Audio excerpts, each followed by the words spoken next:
Bună oară cu un episod. Astăzi vom face un... Nu știu cum să cheam, că iar și-am uitat.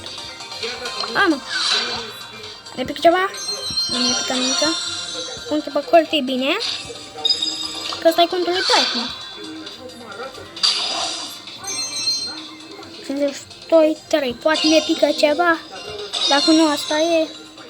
Ne luminează, înseamnă că nu ne pică nimic. Ne revedem altă dată la ăsta și cu ăsta. Da, și-am uitat. Cu ăsta țin Tycoon, mă lasă ăsta. Și gata.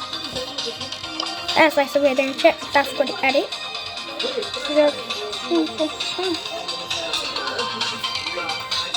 Că nu avea șansă să mă... Uitați ce șansă are. Hai, realiză. Shot cât îți lipsesc. Și contul meu, că nu vi l-am arătat. Ăsta e contul. Ăsta e contul meu. Am Frank, am Shelly.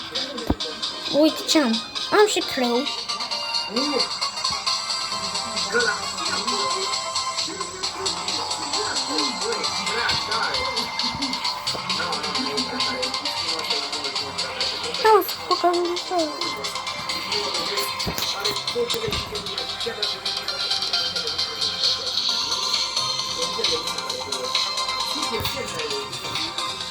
Uitați! Și ce să mai zic? Ăsta-i ea.